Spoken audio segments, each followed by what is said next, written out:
दोस्तों मेरा नाम है प्रियंक और आप देख रहे हैं बीइंग साइंटिस्ट चैनल में आपका स्वागत है।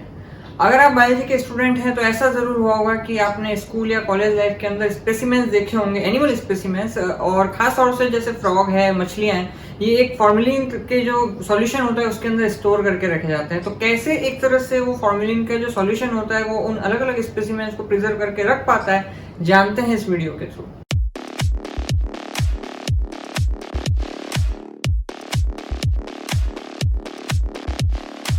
अब सबसे पहले बात करते हैं कि फॉर्मेलिन क्या होता है। तो फॉर्मेलिन होता है फॉर्मेल्डिहाइड का एक्वस सॉल्यूशन। और फॉर्मेल्डिहाइड क्या होती है? बहुत ही पंजेंट गैस होती है जिसका मॉलिक्यूलर फॉर्मूला HCHO होता है। ध्यान रहे, मॉलिक्यूलर फॉर्मूला HCHO या CH2O होता है। ये फॉर्मूला बहुत काम आने वाला है जैसे जैसे हम इस वीडियो में आगे बढ़ेंगे।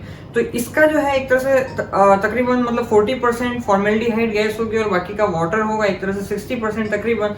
उसका जब एक सॉल्यूशन बनता है तो उसे हम फॉर्मेलिन कहते हैं। और इसी को प्रिजर्व करने के लिए एक तरह से जो भी स्पेसिमेंस होता है, हम जो भी बायोलॉजी के स्पॉट्स में देखते हैं वहाँ पे काम आता है। इसके अलावा जो डेड बॉडीज होती हैं उसको भी प्रिजर्व करने के लिए यही सॉल्यूशन काम आता है। और भी अलग अलग यूजेस होते हैं, लेकिन फिलहाल हम यहाँ पे ये बात करेंगे कि किस तरीके से ये बेसिकली बायोलॉजिकल जो सैंपल्स होते हैं, यानी कि वो स्पेसिमेन हो या फिर डेड बॉडी हो, उसको प्रिजर्व करने के लिए काम आता है। तो इसके लिए हम सबसे पहले बात करते हैं कि कोई भी जो ऑर्गेनिज्म होता है, वो भले ही मतलब मछली हो हमारे स्पेसिमेन में पड़ा हो या डेड बॉडी हो, किस तरह से सड़ती है। तो जो भी लिविंग ऑर्गेनिज्म होता है उसकी जो एक तरह से आप बेसिक यूनिट पकड़ के चलते हैं, जो सेल होती है वो मिलके बना होता है protein, carbohydrate, fat and nucleic acid. तो ये चार एक तरह से मैक्रोमोलिक्यूल वहां पे प्रेजेंट होते हैं और इनको डीकम्पोज करने का अलग अलग बैक्टीरिया के द्वारा काम चल रहा होता है, जिसकी वजह से वो बॉडी डिग्रेड होना स्टार्ट होती है।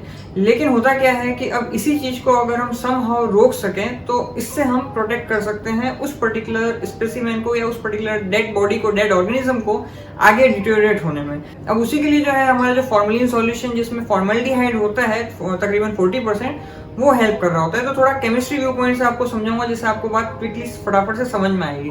तो फॉर्मेल्डिहाइड का जो फॉर्मूला जैसे मैंने आपको बताया HCHO या फिर CH2O होता है। अब यहाँ पे अगर इस फॉर्मूले को, अगर इस मॉलिक्यूल को अगर हम क्लोजली देखेंगे तो यहाँ पे हमें दो चीजें ऑब्जर्व करने की है। फर्स्ट चीज तो ये है कि ये जो मॉलिक्यूल है जो कि हम देख रहे हैं, बीच में जो कार्बन का एटम है, वो कार्बन का एटम यहाँ पे कनेक्टेड है दो हाइड्रोजन से और डबल बॉन्ड से कनेक्टेड है ऑक्सीजन से। अब होता क्या है कि हमारा जो ऑक्सीजन होता है वो बाय नेचर इसका हाईली इलेक्ट्रोनेगेटिव होता है। मतलब इलेक्ट्रोनेगेटिव से आप ऐसा समझ सकते हैं कि एक ऐसा एलिमेंट जिसके अंदर इलेक्ट्रॉन को खींचने की ताकत होती है, और जो भी इलेक्ट्रॉन खींचता है वो खुद नेगेटिव हो जाता है और जिससे इलेक्ट्रॉन खींचा जाता है वो पॉजिटिव हो जाता है। 100% पॉजिटिव हो ऐसा जरूरी नहीं है, पार्शियली पॉजिटिव हो जाता है। तो यहाँ पे जो मॉलिक्यूल है वो है HCHO, और जो ऑक्सीजन है जो कि हाईली इलेक्ट्रोनेगेटिव है वो कार्बन से कनेक्टेड है। तो वो क्या करता है कि यहाँ से इलेक्ट्रॉन कार्बन से विड्रॉ करेगा तो कार्बन पे एक पार्शियली पॉजिटिव चार्ज आ जाएगा।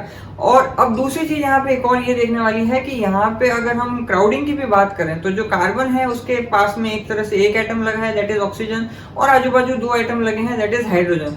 तो अगर हम ज्योमेट्रिकली बात करें तो एक तरह से ये बहुत ज्यादा क्राउडिंग नहीं है, यानी कि जो कार्बन है वो एक तरह से एक्सपोज है।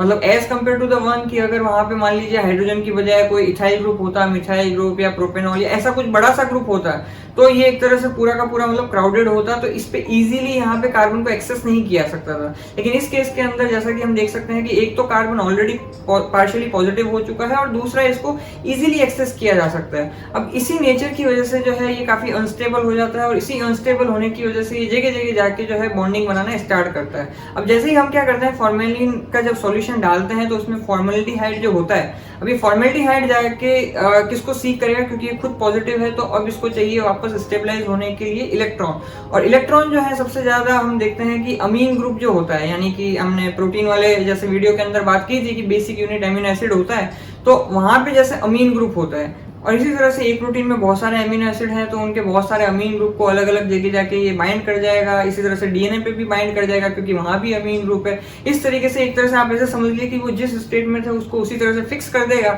और कुछ केसेस के अंदर तो ऐसे भी आप देखेंगे कि उसके अंदर वो एक तरह से प्रोटीन डीएनए के भी उसने क्रॉस लिंकिंग कर दिया। मतलब आप ऐसे समझिए कि जिस फॉर्म में स्ट्रक्चर था वो उसी फॉर्म के अंदर प्रिजर्व हो जाएगा, उससे ज्यादा वो हिल नहीं पाएगा और इस वजह से वो जैसा है वैसा ही रहेगा।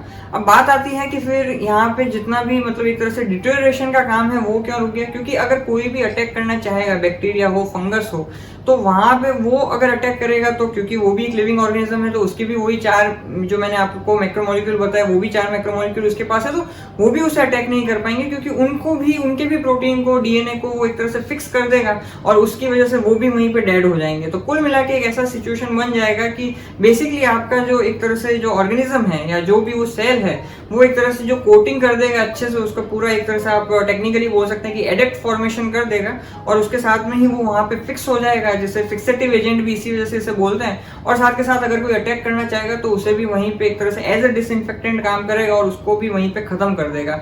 इसकी वजह से इस पे कभी कोई फंगल कंटेम या कुछ भी मतलब लगने का चांस ही नहीं है, और जो आपको प्रिजर्व करके जो आपको रखना था वो भी वहीं का वहीं फिक्स हो गया। इस वजह से बहुत सालों तक आपने देखा होगा कि जो स्पेसिमेन होते हैं वो खराब नहीं होते। इसी से मिलता जुलता मुझे एक और बात याद आ रही है कि स्कूल के अंदर एक बार ऐसा हुआ था कि वो जो फॉर्मेलिन रखा हुआ था वो घिर गया था समहाउ, और समहाउ हमने मतलब मैम से बचा लिया था कि भाई हमने ऐसा कुछ भी नहीं घिरा है, और बस दिखाने के लिए उसके अंदर पानी भर के रख दिया था। तो कुछ दिनों के बाद में जो है वो मछली जो कि एकदम ठीक ठाक दिखती थी वो काली दिखने लग गई, और वो सारी मैम और जो लैब का टेक्निकल स्टाफ था वो मतलब दे बिगिन टू सरप्राइज कि यार ये हो क्या गया कि फॉर्मेलिन के अंदर पड़ी पड़ी मछली काली होने लग गई। तो वो उन्हें नहीं पता था बैकग्राउंड स्टोरी, लेकिन ये एक तरह से आप समझ सकते हैं कि ये फॉर्मेलिन की ताकत है कि जब फॉर्मेलिन था तो वो स्कूल जब से थी तब से वो स्पेसिमेन चला आ रहा था, और फॉर्मेलिन गायब हुआ उसके कुछ ही मतलब दिन या महीने के अंदर जो है वो एक तरह से बिल्कुल उसने अपना असर दिखाना स्टार्ट कर दिया। तो इस तरीके से फॉर्मेलिन एक तरह से डेड बॉडी हो या फिर कोई डेड ऑर्गेनिज्म हो उसको प्रोटेक्ट करके रखता है सालों तक। तो आज के लिए इतना ही, फिर आपसे मुलाकात होगी। जय विज्ञान।